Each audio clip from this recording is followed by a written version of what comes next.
teman-teman, di sini kami akan mempresentasikan hasil kelompok kami, hasil materi kelompok kami yang berjudul tentang penganggaran perusahaan.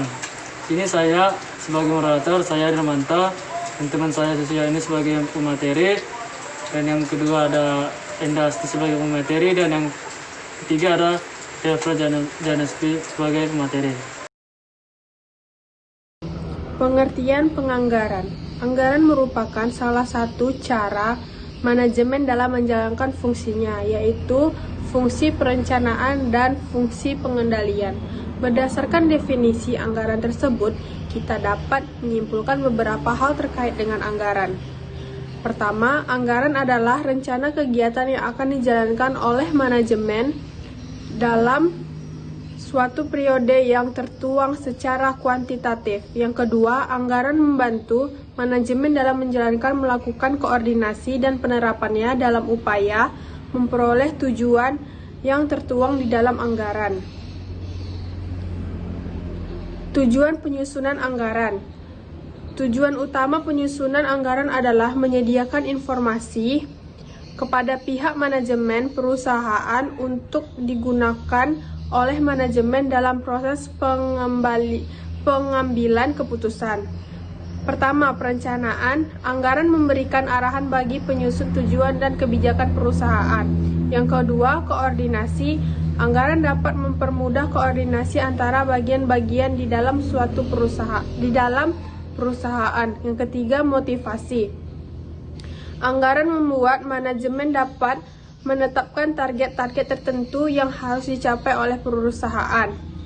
4. Pengendalian. Keberadaan anggaran di perusahaan memungkinkan manajemen untuk melakukan fungsi pengendalian atas aktivitas-aktivitas yang dilaksanakan di dalam perusahaan. Anggaran statis dan fleksibel. Anggaran statis berisikan perkiraan tingkat operasional perusahaan yang tidak akan berubah selama periode anggaran. Anggaran fleksibel disusun berdasarkan perkiraan berbagai tingkat operasional perusahaan. Anggaran fleksibel memberikan informasi pada manajemen tentang kinerja yang diharapkan dapat dicapai oleh perusahaan pada berbagai tingkat operasional perusahaan. Baiklah, selanjutnya saya akan melanjutkan presentasi dari Saudari Enda, yaitu mengenai jenis-jenis anggaran. Perusahaan menyusun anggaran induk atau master budget yang dapat dibagi ke dalam dua kelompok, yaitu anggaran operasional dan anggaran keuangan. Anggaran induk adalah gabungan dari seluruh anggaran yang disusun oleh perusahaan setiap tahunnya. Anggaran induk terdiri atas yang pertama, anggaran penjualan. Anggaran penjualan menyajikan jumlah unit barang atau jasa sekaligus harganya yang diharapkan dapat dijual oleh perusahaan di masa depan. Yang kedua, anggaran produksi. Anggaran produksi memperlihatkan jumlah barang jadi yang harus diproduksi oleh perusahaan dalam satu periode anggaran. Yang ketiga, anggaran pemakaian dan pembelian bahan baku. Anggaran pemakaian dan pembelian bahan baku menyajikan dua informasi berikut. Yang pertama, jumlah kebutuhan pemakaian bahan baku. Yang kedua, nilai pembelian bahan baku dalam rupiah. Anggaran yang keempat yaitu anggaran biaya tenaga kerja langsung.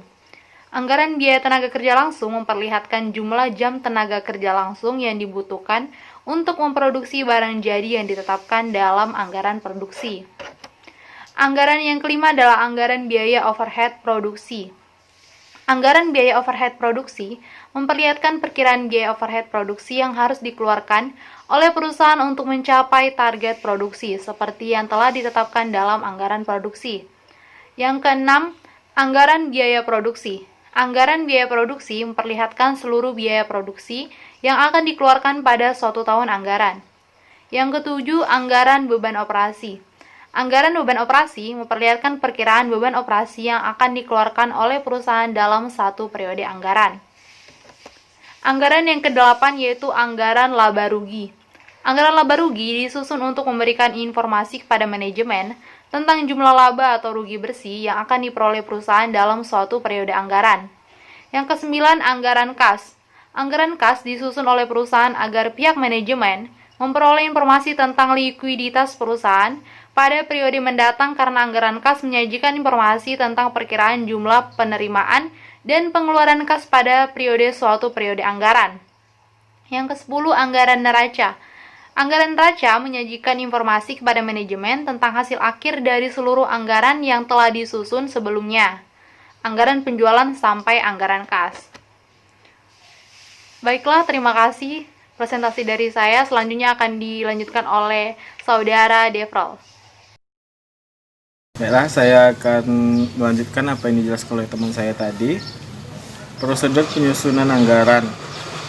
Prosedur adalah urutan seri tugas yang saling berkaitan dan dibentuk guna menjamin pelaksanaan kerja yang seragam.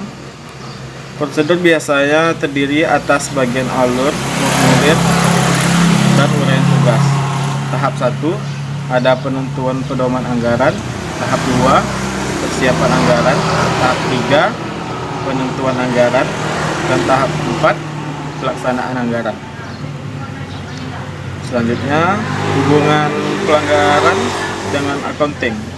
Accounting bagi suatu perusahaan merupakan bahasa organisasi. Artinya, dengan accounting, orang dapat mengetahui keadaan organisasi.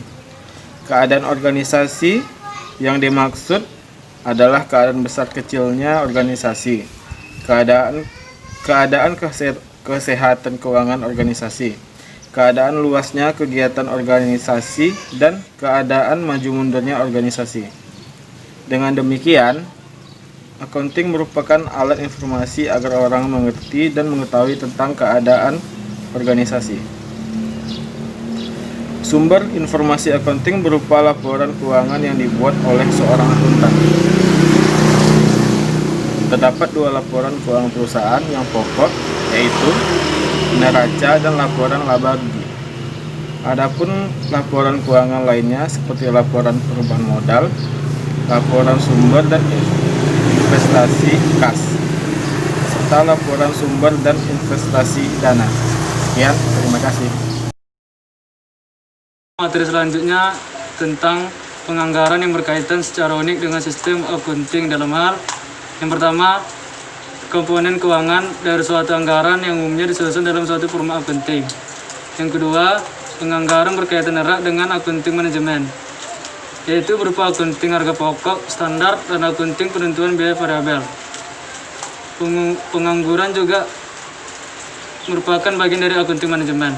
Yang ketiga, accounting keuangan mencatat transaksi di masa lalu, sedangkan penganggaran mencatat transaksi di masa mendatang. Yang keempat, untuk membandingkan anggaran dengan relasi diperlukan data yang dihasilkan oleh accounting keuangan. Yang kelima, penganggaran merupakan perencanaan accounting, sedangkan accounting keuangan merupakan pelaksanaan accounting. Yang keenam, accounting keuangan memberikan masukan data historis yang relevan, terutama untuk tujuan analisis dalam pengembangan anggaran. Baiklah teman-teman, sekian materi dari kelompok kami. Jika ada salah-salah kata dan yang kurang mohon dimaafkan.